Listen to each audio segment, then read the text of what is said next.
At this point, every single one of you guys understands that the shaitan are absolutely everywhere.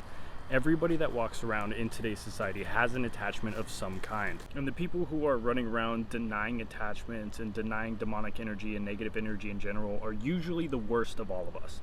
And I've seen a massive increase in these kind of attachments and these negative entities around people. And of course, a lot of this is due to the sins or the haram that people are committing. It attracts these kind of things into your life. But above all else, above all of this, the Quran is still assigned to you. You have a jinn attached to you and assigned to you at birth. And this Quran's job is to tempt you away from God, to tempt you to commit more haram or sins, to attract more negative energy into your life. And its biggest thing that it has, its biggest strength or the strongest weapon that the Quran has is impulsiveness, to make people make decisions on the fly, to be extremely impulsive, and these impulsive decisions will ruin your life and bring you down further. Besides your daily prayers and besides your connection to God, the best way to beat something like this is patience. I can't pronounce the word, but it's S-A-B-R, sabar. This is mentioned over 100 times in the Quran, and it's essentially your test of patience. Now, it's a little bit more deep than that, but patience is what we're going to be going into. Now, naturally, I am not a patient person, and it was one of my biggest downfalls growing up. I was very angry, I was very aggressive, and I had a short fuse for ignorance. Anybody who came off as kind of dumb or a little bit slower would infuriate me and make me very mad quickly.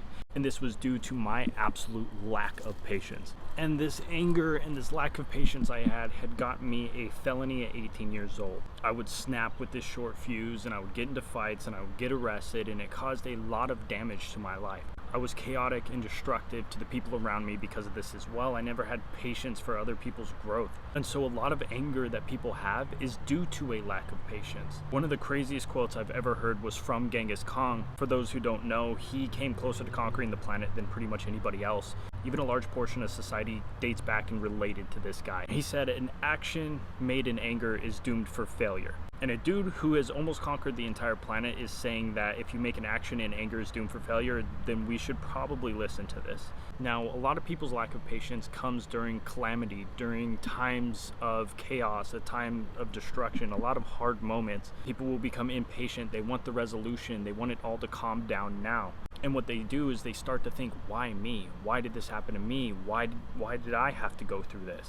And you need to kind of reverse engineer that thought process, because that's a dangerous, very slippery slope. And I can tell you right now, the reason why you went through that painful moment is because you got through it.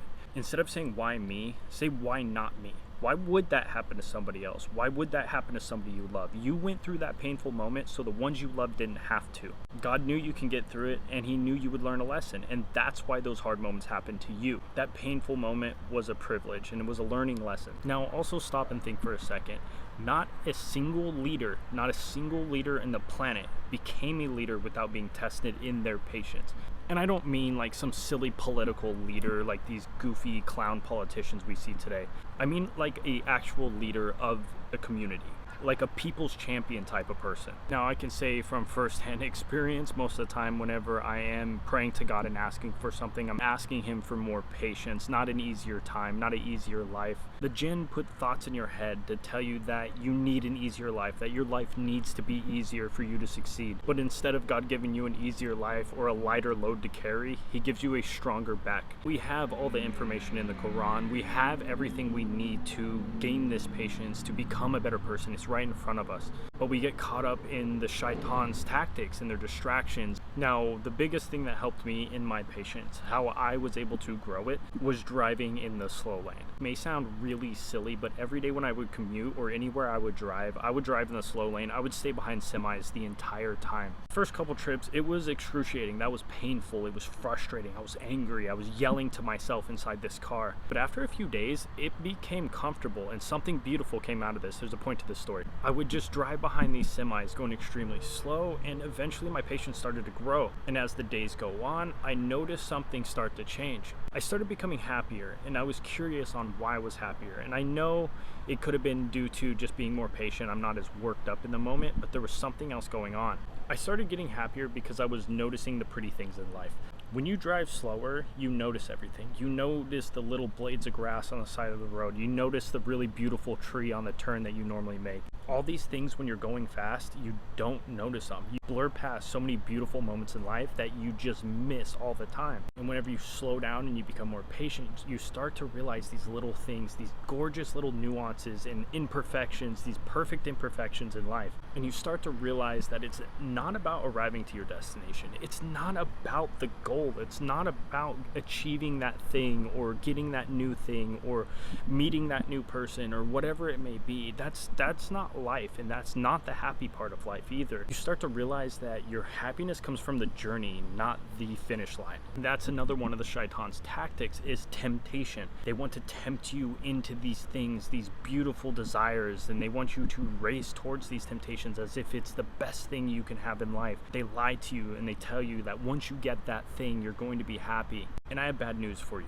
Once you get that thing, you're not going to be happy. If you look around and look at a lot of millionaires, a lot of rich, successful people, there's a good chunk of them who are absolutely depressed, but they were happier whenever they were struggling. They were happier whenever they were sleeping on the couch in their first office. And this is because the good part about life is not the end goal. It's not achieving that goal. It's the journey that is required to achieve the goal. It's the journey, the beautiful little things. And whenever you're not patient, you're speeding through life, you're missing all the beautiful parts of the journey. And you're going to push everybody aside, you're going to push everything aside, and you're just going to kick everything out of your life just so you can go fast, real fast.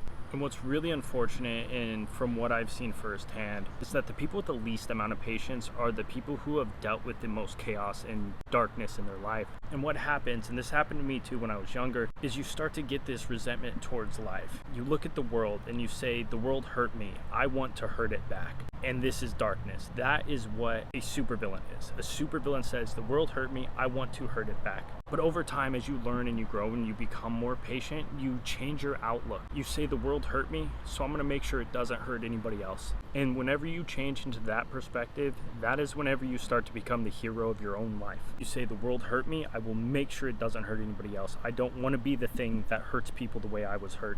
And the first step to doing that, to being that hero in your own life, is patience. You have to be able to be calm. You have to wait on everybody's journey. Everybody's journey and everybody's path is completely different from the next. And I've just seen too many people impatient and miserable today. And I'm hoping somebody takes something from this message. The Quran tells us we're going to be tempted on this. It gives us all the tools, and we can do better as a community. We can do better as a society. We don't have to deal with this kind of pain anymore.